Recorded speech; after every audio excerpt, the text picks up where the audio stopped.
Then you've got the main event of the evening. It's the rematch. We're getting the rematch quicker than we thought. Islam Makhachev taking on Alexander Volkanovski. 5'10", plays 5'6", with a 1.5 inch reach for Volkanovski. Now, look, Makhachev, obviously we know, he's elite all round, and he usually can win the fight anywhere it goes. His kickboxing, I think, is actually quite overlooked a fair bit. His kickboxing's really, really good. His chain wrestling is out of control. He's so good.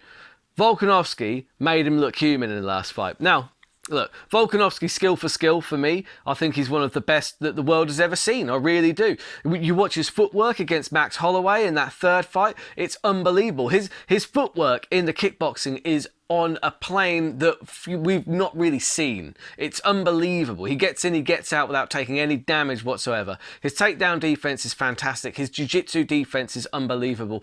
Like, no, Ortega caught him in 2 submissions that would have put anybody else to sleep, but for some reason Volkanovski doesn't need to breathe for some reason. I don't know. I don't know why. Anyway, in the last fight, it did seem like towards the end that Volkanovski had figured Makhachev out. And I think that's because I don't think that Makhachev has the cardio to match Volkanovski's pace 4 or 5 rounds. I think Volkanovski could do 20 rounds like that. He didn't even look tired by the end of it. Makhachev looked exhausted. And I think that'll be the key in the rematch. Has Makhachev done the road work to be able to go? I'm not saying that Makhachev can't go 5 rounds. He can. I'm saying he can't go 5 rounds at Volkanovski's pace. Makhachev has to keep the pace of the fight at his level. He cannot let Volkanovski dictate the pace, because if he lets Volkanovski dictate the pace, then he's going to get worn out, because we saw glimmers of that in the last fight. Look, bottom line is, in the last fight, people can argue about the decision all they like. The fact of the matter is, I think the judges did get it right. The judges scored it. I had it. I thought Islam Makhachev won the first 3 rounds.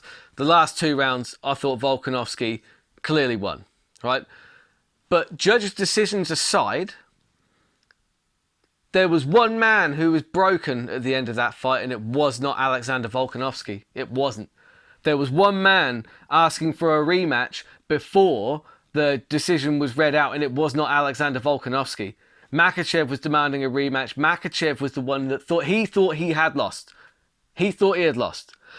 Volkanovski beat him up so badly in those last couple of rounds that Makhachev thought he'd lost. His gas tank had deserted him. He was exhausted. He was getting beaten up. It was the first time he's ever really had that, not had it his own way.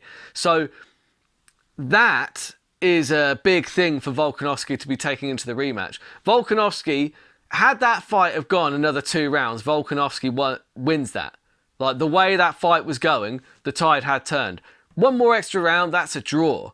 2 more extra rounds, Volkanovski probably wins. And Volkanovski knows that. For me, the key to this, as I said, is the pace, right? Volkanovski must push the pace. He must be more aggressive. If he wants to beat Makhachev, he has to be much more aggressive, push the pace on Makhachev in order to wear Makhachev out, because he will do it as well. The key for Makhachev is to keep that pace, grab Volkanovski, try and find a way to get him to the ground, and keep the fight at his pace. And it's going to be very interesting to see which one of them is going to be able to implement this. For me, I'm rolling with Volk all the way, just because I'm a huge fan, and my money's going to go on Volkanovski just because he's an underdog and I'm such a huge fan of his. But make no mistake, this is going to be very tough for Volkanovski to do. But look, we don't do these things because they're easy. We do them because they're hard, you know? And anyway, it's going to be very interesting for the fight, because in order for Volkanovski to push the pace, he's going to have to take more risks. Risks leave openings. Makhachev could exploit that, and we could see a big knockout.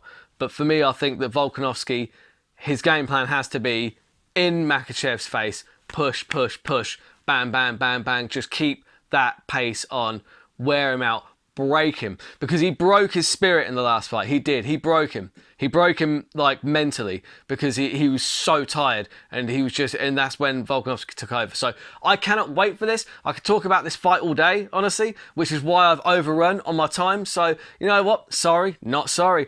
Anyway, do all those good things. Subscribe. I'll be doing terrible bets later on in the week. I'll put on an accumulator and we can all laugh at how terrible it is. Until next time, keep those odds long and those bets terrible. Enjoy the hell out of the fights, guys, because I am going to. I'm hyped.